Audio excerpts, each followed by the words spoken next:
दोस्तों, मैं हूँ विजय कुमार, एक लेखक। किस तरह से मोहम्मद ने लोगों को बेवकूफ़ बनाया, किस तरह से मोहम्मद 570 में पैदा हुआ और किस तरह से जब वो बचपन में यहूदियों के मेले में जाता था तो उसके मन में तीव्र इच्छा हुई कि जिस तरह यहूदियों के पैगंबर और ईसाइयों के पैगंबरों का नाम वर्णित किया जाता है, मैं भी एक पैगंबर बनूं। तो जब तक इसके पास पैसा नहीं था, इसकी आकांक्षाएं दबी रहीं, इच्छाएं दबी रहीं। और जैसे ही मोहम्मद ने विधवा खदीजा से शादी की, जो कि बहुत अमीर थी, पहले इसने उसके यहाँ नौकरी की और उसके पश्चात ये व्यक्ति की महत्वाकांक्षाएं जागने लगीं और एक ऐसी समाज के विरुद्ध घृणा फैलाने वाली आइडियोलॉजी का जन्म दिया जिसको कि आज इस्लाम के नाम से जानते हैं।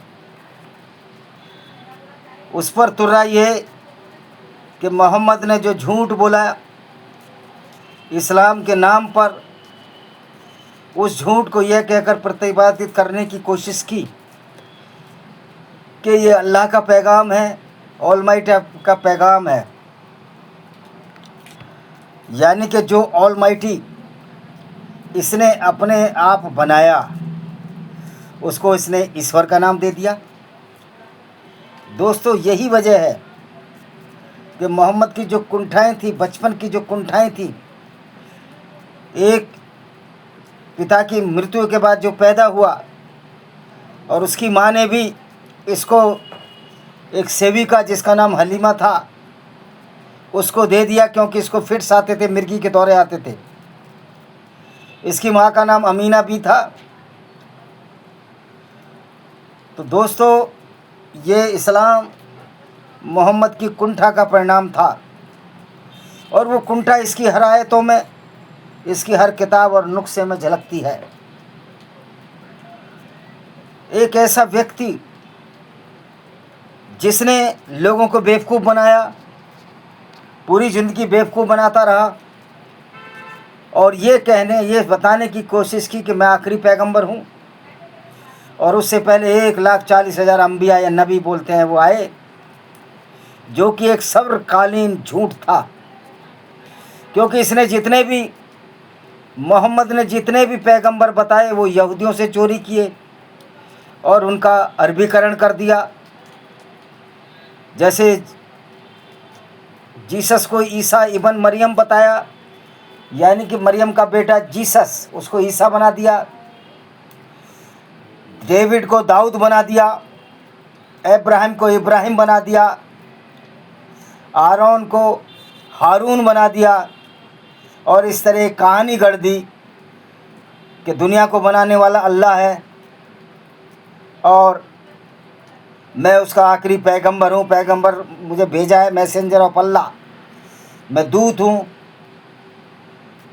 कि लोगों को समझाऊँ अपने बारे में। और ये कैसा वाहिद एक अकेला अल्लाह का दूत था, जो कि अल्लाह एक कल्पना मात्र है, जो न सिर्फ काफिले लूटता था, औरतों के साथ बलात्कार करता और करवाता था। यहूदी औरतों को बाज़ारों में बेच दिया इसने, बनु कुरैज़ा की यजद के बाज़ारों में बेच दिया, इसका हदीस में विवरण है। तत्पश्चात इसने अपनी बहू ज़ैनब को नग्न अवस्था में देखा, जो इसकी बहन थी, जिसकी शादी इसने अपने दास जो खदीजा का गुलाम था ज़ैद बिन हरीस से कराई और इसको अडॉप्ट कर लिया, क्योंकि खदीजा बिन खुवैलिद जो ईसाई पत्नी थी उसका दबाव था। और उसके पश्चात इसने उसकी शादी अपनी बहन ज़ैनब, चचेरी बहन ज़ैनब से करा दी। ज़ैनब बिन जैस जो इसकी चचेरी बहन थी उससे करा दी। तत्पश्चात एक दिन ये दुनिया को सलाह देता था कि दूसरों के घर में मत जाओ, लेकिन ये एक दिन जब इसने दत्तक पुत्र बना लिया तो इसकी बहू होगी वहाँ घुस गया और उसको अर्धनग्न अवस्था में देख लिया। इसकी कामाग्नि जाग उठी और इसने एक आयत उतार दी, कुरान में आयत है कि अल्लाह दिलों के भाव बदल देता है, यानी कि अब वो मेरी बहू नहीं है। और फिर एक आयत और उतार दी कि दत्तक पुत्र नहीं होता। उसके बाद इस्लाम में गोद लेने की प्रथा ख़त्म हो गई। कितना बड़ा सामाजिक अपराध इस मोहम्मद ने किया था कि इस्लाम में गुरबा गरीब लोग के बच्चे जो अनाथ हो जाते हैं, इस्लाम के अनुसार उनको गोद लेने की प्रथा नहीं है। गो कि अब पाकिस्तान, भारत और दुनिया भर के मुसलमान भी इस चीज़ को जानते हैं कि सब्र था एक गंदा निंदनीय कार्य था जो मोहम्मद का था। लेकिन इस्लामिक कंट्रियों में ये बोल नहीं सकते, क्योंकि इस्लामिक कंट्रियों में एक इस्लामिक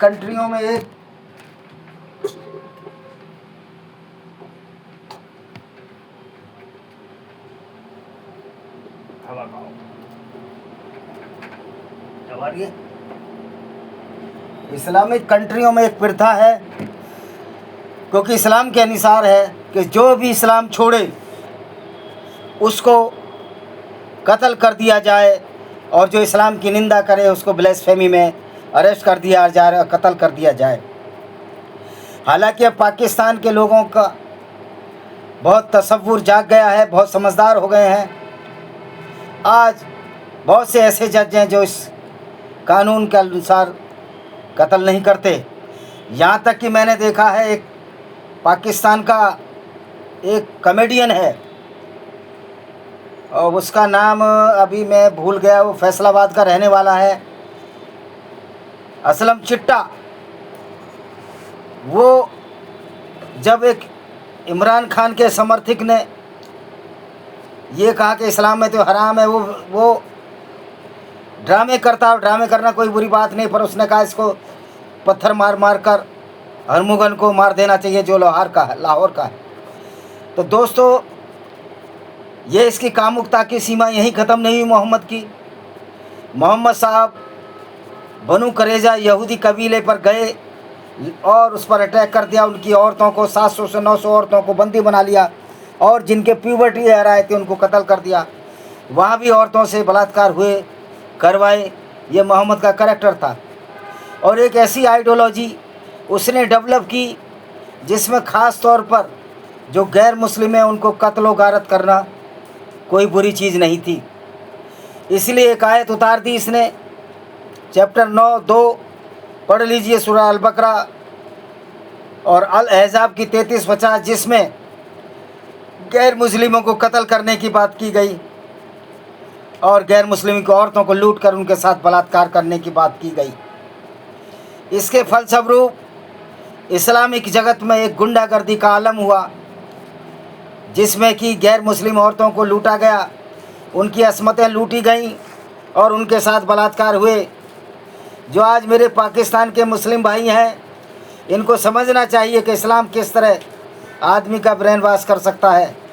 इस्लाम की वजह से जितने भी अटैक हुए, अफ़गानिस्तान के रास्ते हुए, वो सारे के सारे अटैक लाहौर पर हुए, कसूर पर हुए, और जितने हमारे पाकिस्तानी भाई थे जो कि हिंदू थे या बौद्ध तो बाद में बौद्ध हिंदू थे, उनको ज़बरदस्ती मुसलमान बनाया गया और उनकी माँ बहनों के साथ निर्लजता का व्यवहार किया गया, बलात्कार किया गया। हैरत की बात है कि आज पाकिस्तान के लोग, ख़ास तौर पर पाकिस्तान के मुस्लिम, इस तथ्य को नज़रअंदाज कर देते हैं और अपने ही बलात्कारियों के कसीदे पढ़ते हैं। यही बात भारत के मुसलमानों में है, यही बात बांग्लादेश के मुसलमानों में है। यानी कि जो इनके बलात्कारी थे, लुटेरे थे, और ये लुटेरे क्यों थे, इसकी वजह सिर्फ मोहम्मद और मोहम्मद है। क्योंकि मोहम्मद वो ऐसा व्यक्ति था जिसने पूरे समाज में घृणा फैलाई, और इस घृणा की वजह से पूरे समाज का महिलाओं के बलात्कार हुए, उनका मान मर्दन हुआ, उनका शारीरिक दोहन हुआ, उनका मोलेस्टेशन हुआ। आज भारत के रहने वाले कुछ दलित नेता, चंद्रशेखर, रावण, मायावती तो शायद अब ठंडी पड़ गई हैं, और करोड़ों लोग इस्लाम के बारे में कुछ नहीं बोलते, क्योंकि इनको बेचारों को कुरान के बारे में पता ही नहीं है। कि कुरान की नज़र में भी तुम उतने ही गंदे और नीच हो, कुत्ता और बिल्ली और बंदर से भी गए बीते हो। यानी कि कुरान के मानने वालों पर तो SC/ST एक्ट लगना चाहिए, क्योंकि कुरान का पढ़ने वाला कह रहा है कि कोई भी गैर मुस्लिम नीच है, बंदर है, सूअर है, यानी उनका सामाजिक उपहास कर रहा है। मज़े की बात है, कुछ दलित लीडर आज उन्हीं के साथ गलबैया बाहे बैठे हैं। मनुस्मृति एक गंदी किताब है, मनुस्मृति को तो जला भी दिया गया है और जलानी भी चाहिए, क्योंकि कुछ किताबें इस तरह की होती हैं जिनको खारिज कर देना चाहिए। लेकिन क्या हमारे दलित लीडरों में इतनी हिम्मत है कि कुरान को जला सकें, कुरान की सच्चाई लोगों के सामने जला सकें? और तो और मूर्ख चंद्रशेखर रावण बोलता है कि जामा मस्जिद के सामने बोल रहा था कि कुरान में एक भी ऐसी चीज़ें बता दो जो गलत हों। मैं उस मूर्ख को कहना चाहता हूं कि आमने सामने की बहस कर, मैं साबित कर दूंगा तू नंबर 1 का मूर्ख है। और उस मूर्ख को नजीमाबाद से जिता दिया। मैं किसी कास्ट और जातिवाद को नहीं मानता, लेकिन गलत चीज़ का विरोध करता हूं। आप हिंदू मनुस्मृति का विरोध करिए, रामचरितमानस का विरोध करिए, गंदी किताबें मैंने भी इनका विरोध किया है, लेकिन आप कुरान का समर्थन कर रहे हैं। इससे साबित होता है कि धूर्त व्यक्ति हैं या मूर्ख व्यक्ति हैं। हर मुसलमान पर जो कुरान पर अमल करता है, कुरान को पढ़ता है, उस पर SC/ST एक्ट लगना ही चाहिए, क्योंकि ये कुरान ही है जिसमें सारे गैर मुस्लिमों को अछूत मानती है, सारे गैर मुस्लिमों को नीचा मानती है। तो ये हमारे दलित नेताओं का दोगला चरित्र है। मैं अपने दलित, जो सो कॉल्ड दलित कोई शब्द नहीं होता, मैं उन सभी लोगों से कहना चाहता हूँ, आप बुद्धिज़्म भी चले जाइए, उसमें भी बहुत सारी खामियां हैं जिनका प्रकाश मैं समय समय पर डालता रहा हूँ। जब वो जीवात्मा को ही नहीं मानते, ईश्वर को ही नहीं मानते, फिर मोक्ष की प्राप्ति क्यों करना चाहते हैं? और फिर कर्म प्रधान है ये विश्व, लेकिन बुद्ध धर्म में और सिखिज्म में कर्म पहले से ही तय कर दिए गए हैं। तो दोस्तों, सारे धर्म कुछ ना कुछ गंदगियों से, झूठ और पाखंडों से भरे हुए हैं। फिर लेकिन इस्लाम को मैं इसलिए क्रिटिसाइज ज़्यादा करता हूँ कि लोगों को कत्ल करने की बात कहता है। तो मोहम्मद ने कौन सा ऐसा कार्य था जो ना किया हो और जो भारतीय न्याय संहिता के परिधि में अपराध के अंतर्गत ना आता हो? आप मोहम्मद के क्रियाकलाप को दिखा लीजिए। काफिलों को लूटना, औरतों और बच्चों को कत्ल करना। लोग कहते हैं कि मोहम्मद बड़ा रहमदिल था। एक बुढ़िया कूड़ा फेंकती थी और मोहम्मद जब वो कूड़ा फेंकने नहीं आई तो मोहम्मद उसके घर गया, देखा है बुढ़िया बीमार पड़ी। अरे ये इसी तरह की पाखंडवाद की, ये कोई हदीस में कोई ऑथेंटिक विवरण नहीं है, ये अपनी मनगढ़ंत हैं। कहीं भी सही मुस्लिम, सही बुखारी, अल तिरमिजी, जो 7 किताब हैं इनकी ऑथेंटिक, जिनका मैंने नाम इब्ने इसाक, इब्ने इसाम, इस तरह की जो 7 किताबें हैं जो मोहम्मद के मृत्यु के तुरंत बाद लिखी गई, जिनका चेन ऑफ नरेशन है। यानी चेन ऑफ नरेशन ही होता है कि अगर मेरे बाबा को मैंने देखा तो उनके क्रियाकलाप मैं आप लोगों को बताऊंगा, मेरे क्रियाकलाप मेरी अगली पीढ़ी बताएगी। तो चेन ऑफ नरेशन में इस तरह का कहीं विवरण नहीं मिलता। मोहम्मद एक दयालु था, बल्कि मोहम्मद तो एक क्रूर प्रवृत्ति का व्यक्ति था, जिसने अस्मा बिनते मरवान, एक कवित्री को सिर्फ इसलिए मरवा दिया कि वो मोहम्मद की लूट पाट के खिलाफ कविताएं लिखती थी। लेकिन आज के दोहरे चक्र वाले सो कॉल्ड दलित लीडर, मुझे ना ब्राह्मणों से कुछ लेना है ना दलितों से कुछ लेना है, मुझे जाति और धर्म के परिधि में बांटकर मत रखो, ये कोशिश आपकी विफल होगी। हम मानवता की परिधि में, दया की परिधि में कह रहा हूँ कि कुरान एक ऐसी दूषित विचारधारा है जो पूरी दुनिया को बर्बाद कर रही है और बर्बाद कर चुकी है। यही वजह है कि 5 करोड़ लोग इस्लाम छोड़ चुके हैं। और ये निश्चित कर लीजिए, मैं हिंदू धर्म में पैदा हुआ हूँ, उसकी बुराई के लिए लड़ता रहूँगा, लेकिन अगर बुराई नहीं हटेगी तो मैं बुद्धिस्ट बन जाऊँ, ये आपकी कल्पना से बाहर है, मेरी भी कल्पना से बाहर है। मैं नास्तिक बनना सब पसंद करूँगा। एक मूर्खता को छोड़कर दूसरी मूर्खता में नहीं जाऊँगा। इसी के साथ इस वीडियो को विराम देता हूँ। वंदे मातरम, जय हिंद, आपका दिन शुभ हो।